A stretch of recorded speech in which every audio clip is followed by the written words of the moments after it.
And though I have, it says here, though I speak with the tongues of men and of angels, but have not love, I have become sounding brass or clanging cymbal.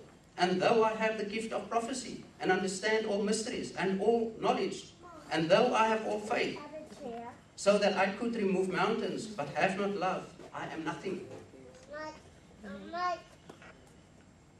I'll go to the very last verse chapter, in the same chapter, verse 13.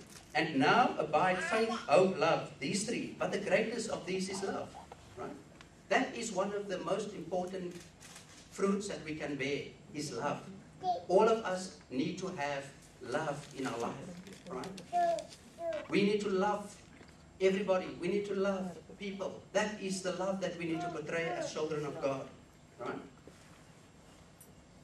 If we look at Ephesians 5 verse 1 to 2.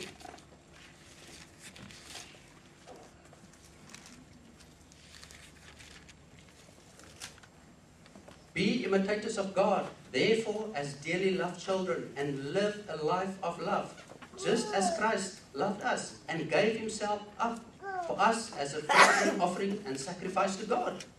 Right? That is the love that we need to bring, just like Christ has loved us. So we need to love one another, right? Let's have a look at Matthew 5, verse 13 to 16.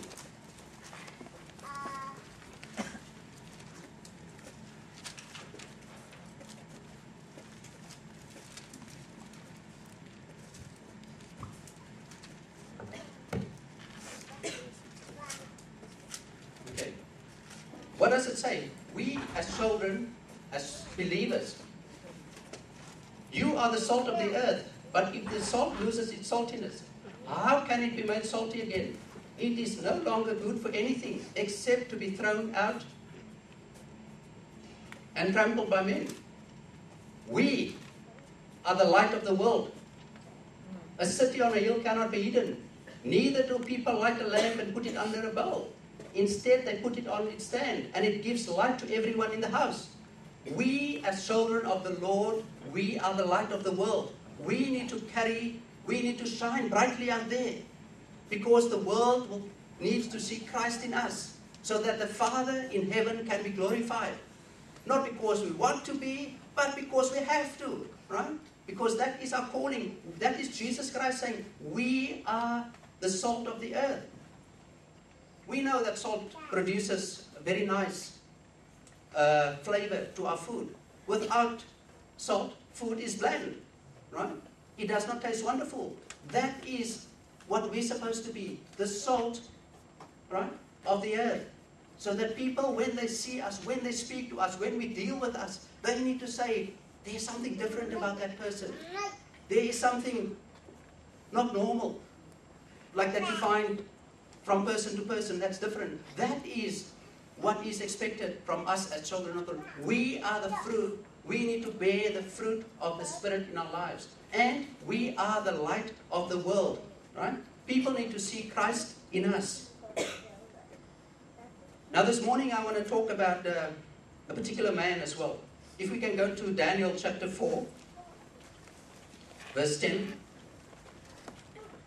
There was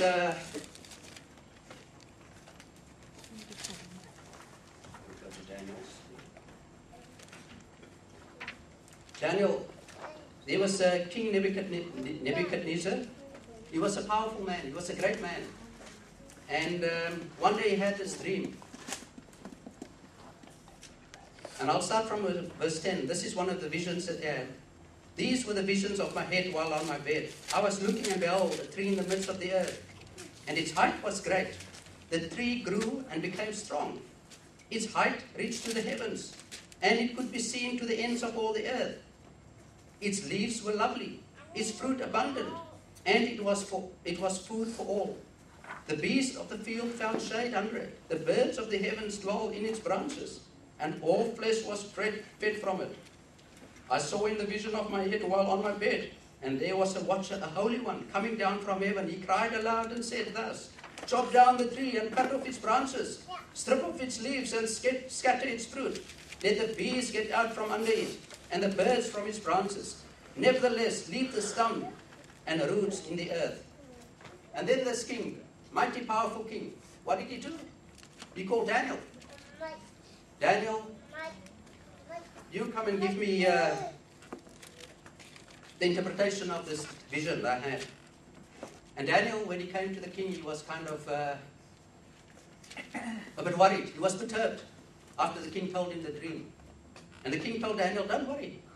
Just tell me what it is. And Daniel in verse 22 said, it is you, O king, who have grown and become strong. For your greatness has grown and reaches to the heavens, and your dominion to the earth, to the end of the earth. And inasmuch as the king saw a holy one coming down from heaven and saying, chop down the tree and destroy it, but leave its stumps and roots in the earth.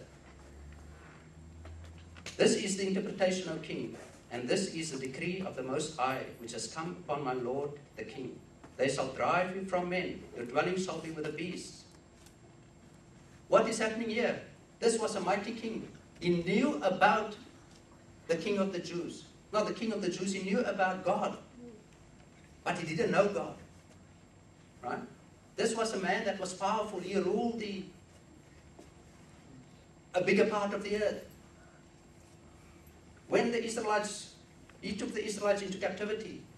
But yet, he knew about their God. But he didn't seek to serve him.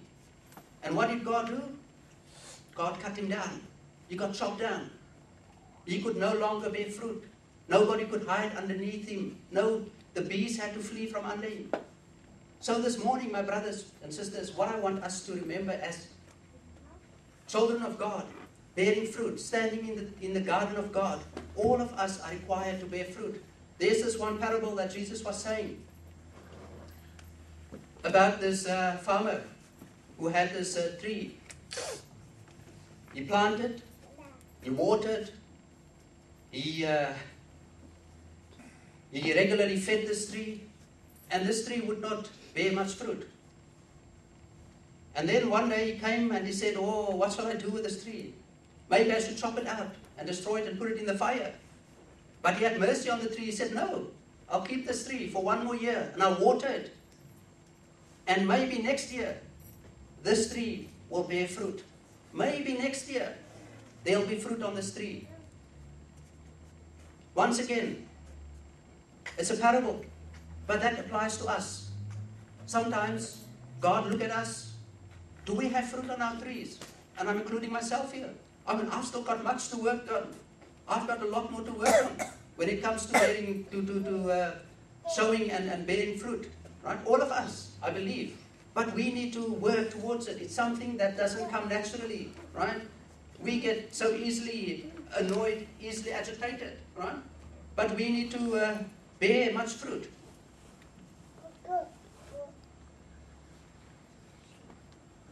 If we go to Romans 12 verse 6.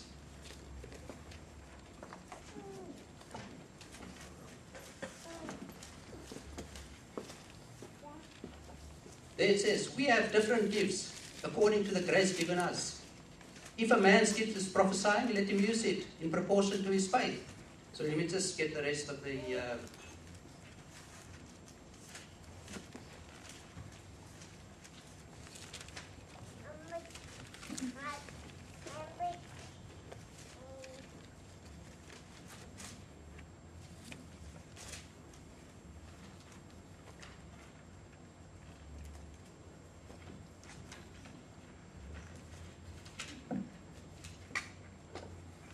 I beseech you therefore, brethren, by the mercies of God, that you present your bodies a living sacrifice, wholly acceptable to God, which is your reasonable sacrifice. Right?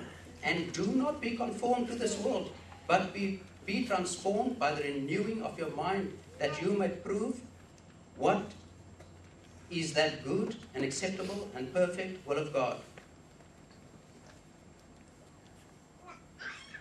For I say through the grace given to me, to everyone who is among you, not to think of himself more highly than he ought to think, but to think soberly, as God has dealt to each one a measure of faith. For as we have many members in one body, but all members do not have the same function,